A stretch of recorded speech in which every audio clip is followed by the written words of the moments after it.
Somewhere in Europe, a man stands before a court. There is no building, no judge in a robe, no stenographer, no case number filed with any state. The people who surround him are elders, not appointed by any government, not paid, not certified by any institution on earth.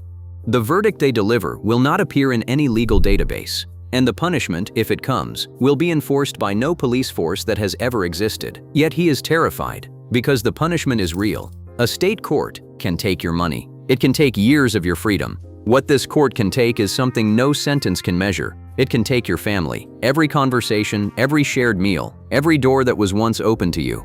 It can take the entire world you were born into and leave you standing outside it, invisible, for the rest of your life. You can be exiled from a country that appears on no map, and you will never find your way back. Django Reinhardt, Yul Brynner, and, by some accounts, Charlie Chaplin. Three faces the world knows, one secret they share. They came from a people most of Europe spent centuries trying to erase, and that people is still here, still governing itself by laws no outsider has ever read. No written constitution, no legislature, no Supreme Court. No flag planted in any permanent soil, and yet the system has functioned continuously for roughly 1,000 years, across dozens of countries, across slavery, expulsion, forced assimilation, and genocide. The question is not who these people are. The world has always thought it knew. The question is something stranger. How do you build a nation out of nothing but rules? How do you govern millions of people across dozens of countries without a single piece of paper, a single court building, or a single officer of the law? How does a people survive 1,000 years of being told, by every country it entered, that it does not belong, and emerge at the end of it with its identity not only intact, but more precisely defined than almost any people on Earth? This is about a legal system, one of the most portable, durable, and sophisticated systems of self-governance ever built by any people anywhere. If this is the first video you've found on this channel, subscribe. This is what we do here.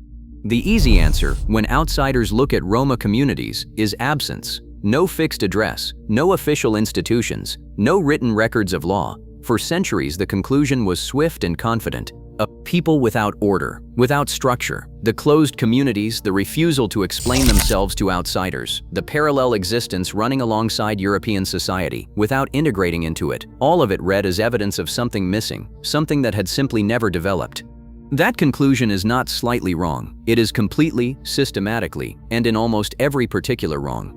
The Roma are not ungoverned. They are self-governed by one of the most complete and portable legal systems ever constructed. And the reason it looks like absence to outsiders is not because nothing is there. It is because the system was designed to be invisible to outsiders. The invisibility is not a flaw. It is the core feature. It is what has kept the system alive. Consider what a written legal code actually requires. A building to house the documents, a government to enforce them, a stable archive that cannot be seized. Every one of those requirements is a vulnerability, a conquering force, an expulsion edict, an assimilation campaign. Any of these can destroy a written legal system in an afternoon. The books burn, the buildings close, the officials scatter. They had no written law, so no one could take it from them. That is not a failure of civilization. It is one of the most elegant solutions to a problem most peoples have never faced. How do you preserve a complete legal and cultural identity when every external power in your world is dedicated to its destruction? The Roma answer was to make the Constitution impossible to confiscate, to put it somewhere no search party, no official, no army could ever reach. They put it inside every single person born into the community. To understand how a legal system can live inside a person rather than on paper, you have to start with a single word. A word that contains, if you know how to read it, the architecture of an entire civilization. The word is Romani, pronounced roughly Romani. It is the code, the law, the identity. All three, simultaneously and inseparably. The unwritten body of values, obligations, and principles that defines what it means to be Roma. Not in the bureaucratic sense of citizenship, but in the deeper sense of being. It has no founding text. No single author, no official interpreter, no council of scholars who debate its provisions. There is no version printed in one country that differs from the version practiced in another. And yet, across communities separated by thousands of miles and dozens of national languages, the essential core of Romani is remarkably consistent. A Roma family in Slovakia and a Roma community in southern Spain and a group of Roma musicians in France may speak entirely different languages, may have never met, may have no direct contact. But the fundamental values they recognize as Romani, The categories of right and wrong conduct, the obligations owed to community and elders, are consistent in ways that have surprised every serious scholar who has studied them. That consistency is the result of oral transmission, practiced with extraordinary care across generations. Romani travels the way the deepest human knowledge has always traveled, mouth to mouth, elder to child, through the daily texture of life lived inside the community. A child born into a Roma family does not sit down to read the code, they absorb it. They watch how their grandmother treats a guest who arrives unexpectedly. They see how their father addresses an elder. They feel, in hundreds of small moments of approval and correction, the shape of what is right and what brings shame. By the time they are adults, Romani is not a set of rules to them. It is simply how things are. It is who they are. And that is precisely the point. Romani is not a list of rules. It is a way of being. To violate it is not to break a law. It is to stop being Roma. In a state-based legal system, you can break the law, serve your sentence, and return to full citizenship. The law is external to who you are. In a system where the law is identical to identity, where conducting yourself correctly is constitutive of who you are, the stakes of violation are categorically different. The ultimate punishment is not imprisonment, it is erasure. But to understand how that erasure is administered, how a system with no prisons and no police force enforces itself with total effectiveness, you have to understand one more layer of the architecture. At the center of Romani, running through every aspect of daily life, is a system of distinctions with no precise equivalent in any Western legal tradition. The system divides the world, people, objects, actions, spaces, relationships, into two fundamental states. The first is ujo, pronounced oijo, meaning clean, pure, right, properly ordered.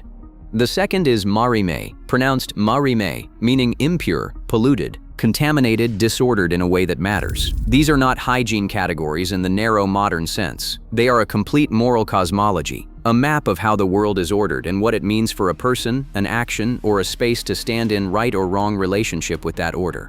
In practice, the marimoio distinction governs a remarkable range of daily conduct. Rules govern how food is prepared and by whom. They govern the relationship between different parts of the body. The upper half and the lower half are treated as categorically distinct, and objects that confuse that boundary are considered marim in ways that cannot be remedied simply by washing. They govern how the Gaji, non-Roma outsiders, are engaged with, and what precautions that engagement requires. To someone raised outside this system, the rules can appear bewildering. But that reaction is the product of looking at someone else's grammar from outside, seeing only that it differs from your own, and concluding from that difference that it must be deficient. Every human culture draws a line between clean and unclean, between sacred and profane, dietary laws in Jewish tradition, ritual cleanliness in Islamic practice, purity codes in Hindu tradition. None of these seem exotic to the people who live inside them. They are the grammar of daily life. The Marumujo system is the Roma grammar of daily life, a system of order. And across centuries of marginalization and instability, it served a function that went well beyond the ceremonial, maintaining cohesion, maintaining health, maintaining the distinction between the community and a world that was, more often than not, hostile to it. But here is what changes everything about Merimem when you understand it fully. The word does double duty. It names a state that objects and actions can be in, and the worst thing that can happen to a person inside the community. The same word, understanding both meanings together, reveals the structural genius of the whole system. To be declared marim is not a fine, it is a kind of death. When the community declares a person marim, the consequences are total. Other Roma will not speak to them, will not do business with them, will not share a meal or a roof. In serious cases, even the person's own family may be expected to sever contact. The marim person is not physically expelled. They can continue to occupy the same physical space, but they are cut off, completely and simultaneously, from every social relationship that makes life inside the community possible. Present but invisible, alive but erased. The empty chair at the table, the conversation that stops when you enter the room, the transaction refused, the greeting not returned. Day after day, with no appeal and no expiration date. For a person whose entire world, family, friends, sense of self, daily commerce, belonging, exists inside the Roma community, this is not metaphorical death. It is the destruction of everything that makes life livable. This is what makes the system work without a single prison, without a single officer of the law. In a community where reputation is the only form of capital no outside power can seize or devalue, the threat of losing it entirely is the most powerful sanction imaginable. And the institution through which that threat is formally administered is the thing outsiders are most likely to have never heard of. It is called the Kris. Subscribe, we go deeper on every hidden world we find. The Kris, sometimes called the Crisi Romani, is a traditional court of justice. It meets wherever the community gathers. It leaves no written record. It has no fixed address, no official seal, no case archive that any external authority could subpoena. And its decisions, once reached, are absolute. The people who preside are elders, men and women, who have earned the genuine, uncoerced respect of the community through decades of demonstrated wisdom and commitment to Romani, not appointed by any state, no certificate, no salary. Their authority comes from one source only: the community's recognition of their standing. If that recognition eroded, they would simply stop being judges. The authority is entirely in the trust, and the trust must be continuously earned. When a dispute arises, a conflict between families, a question of honor, a breach of Romani, the parties bring it before the Kris. Both sides are heard at length. Witnesses are called. The elders deliberate. The proceedings can last hours or days. There is no rigid procedural code. The process is structured by tradition and by a governing purpose fundamentally different from state court proceedings. Not to determine guilt and impose a sentence, but to restore balance, to find an outcome the community can live with, to satisfy honor in a way that allows the people involved to continue sharing the same world. Minor disputes might result in fines, material restitution that acknowledges wrong and closes the matter. More serious violations might require a formal, community-witnessed acknowledgement of wrongdoing. Temporary exclusion is possible. And then there is the far end, the declaration of merum, the total social death, reserved for violations so serious that restoration is impossible. The last resort of a system whose first preference is always reconciliation. But when it comes completely. The court has no building, the porn might end. Judge has no robe, the verdict has no appeal, and it has worked for 1,000 years. The reason it works is that the community itself is the enforcement. In a community where belonging is everything, the withdrawal of that belonging, collectively and simultaneously by everyone who matters, is the most powerful sanction conceivable. A state court can take your freedom. What the Kris can take is your world. For centuries, across country after country, Roma had no access to external legal systems willing to treat them as full persons deserving equal justice. In many places and times they could not testify in court, could not hold property, could not practice recognized trades. The external justice system was not neutral ground. It was an instrument of oppression, or it simply did not see them. When you cannot trust the external court, when it has demonstrated across generations that it will not protect you, you do not wait for it to become just. You build your own. The Kris exists precisely because external courts never offered justice to the Roma, and it predates the national legal systems of most of the countries where Roma communities live today. Now see the whole architecture at once. Romani defines what it means to be Roma, the values, the obligations, the identity transmitted from birth. The Merime Ujo system translates those values into the practical conduct of daily life. The Kris provides the mechanism for resolving disputes and enforcing Ronipan. And Merime, the concept that links the purity system to the legal system, provides the ultimate sanction that gives the entire structure its force. Together, law, court, procedure, penalty, enforcement. Not a sketch of a legal system, a complete one. The boundary between Roma and Gaji, between Roma and non-Roma, is built into this system from the beginning. That boundary was not built from hatred or ideology, it was built from experience. Slavery in the Romanian principalities, lasting for centuries and only abolished in the 1850s. Expulsion edicts across the Holy Roman Empire. Laws across Europe that prohibited Roma from settling, from practicing trades, from speaking their language, from gathering in groups. Forced assimilation campaigns in which Roma children were removed from their families and placed in institutions designed to erase everything their parents had transmitted to them. And the darkest chapter, the systematic murder of Roma across Nazi-occupied Europe during the Second World War, known in Romani as the Porajmos, meaning the devouring, in which hundreds of thousands of Roma were killed in an organized campaign of extermination that the world was slow to name and has still not fully reckoned with. When the outside world has demonstrated, across 1,000 years, that it will either destroy you or erase you, maintaining a firm boundary between inside and outside is not a failure of openness. It is the only rational response to the evidence. The same law that protected them from the outside world also made leaving it nearly impossible. This is the trade-off, and it is real. The features of Romani pen that made it powerful as survival technology. Oral transmission, tight community enforcement, the firm Roma-Gaji boundary created pressures on individual Roma people that could be deeply constraining. To question Romani pen openly is to risk the ultimate sanction. To form deep relationships with Gaji is to risk standing. To marry outside the group, in many traditional contexts, is to risk losing everything. The system that preserved identity also bounded the individuals who carried that identity. The shelter was also a structure with walls that determined where you could and could not go.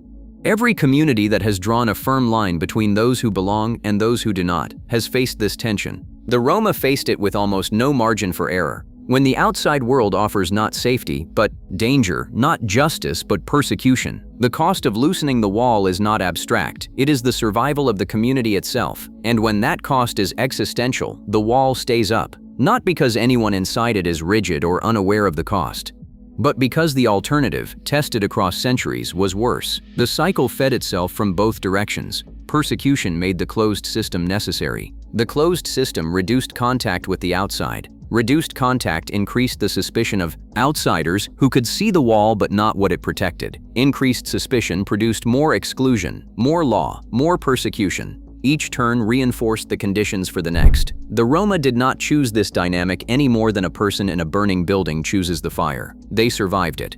And the instrument of that survival was a system so well designed for endurance, so perfectly calibrated for a life without land, without state protection, without the possibility of trusting external institutions, that it outlasted empires, crossed every border in Europe, survived genocide, and still functions today in communities from Slovakia to Spain to Brazil. By some estimates, between 12 and 18 million Roma live across the world today.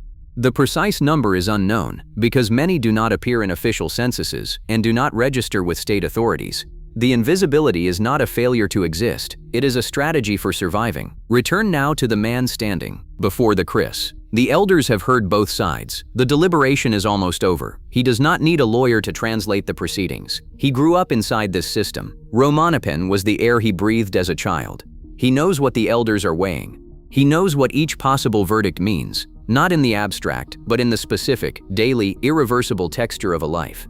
Which friendships would end, which doors would close, which voices would go silent when he entered a room. He knows because the community taught him this, precisely so that he would never need anyone to explain it. He is standing before a court with no building, no robe, no written record, and no appeal. And he is more genuinely accountable to it than most people in most countries will ever be to any court they enter. What looks from the outside like a wall of secrecy and incomprehensible custom is, from the inside, a complete civilization. It has law, courts, procedure, penalty, and enforcement. It has values, identity, and memory. It has a mechanism for transmitting all of those things across generations without a single institution any external power could destroy. It was built not to exclude the world out of malice, but to keep a people alive inside it, when the world had made very clear what it intended to do with them. The Roma did not fail to build a nation. They built one without land, and it survived everything. There is a question inside all of this that no one has fully answered, because it is not a historical question, it is a present one. The Chris Romanapen, the Marima system, these instruments were forged in centuries of exclusion and survival. They were built for a world actively trying to destroy the people who built them. That world has not disappeared. But the landscape has shifted in ways that have no precedent in the history that produced these institutions. Roma people today navigate between their internal legal system and the external systems of countries where citizenship, at least nominally, now includes them. Between the authority of the Chris and the rights available, in principle, through state courts. Between the community that gave them everything and a wider world that is, slowly and imperfectly, and with many reversals, beginning to offer something it categorically refused to offer before. What happens to a constitution designed for statelessness when statehood becomes, cautiously and partially, available? What happens when the wall built for survival begins to outlive the immediate threat that made it necessary? There is no easy answer. Only the ongoing negotiation between identity and survival that has defined Roma life for 1,000 years, conducted not by institutions but by individual people in individual lives, deciding what they owe to the code they were born into and what they owe to themselves. Maybe because the people living it have never needed to write anything down. Which hidden world should we uncover next? Subscribe and tell us.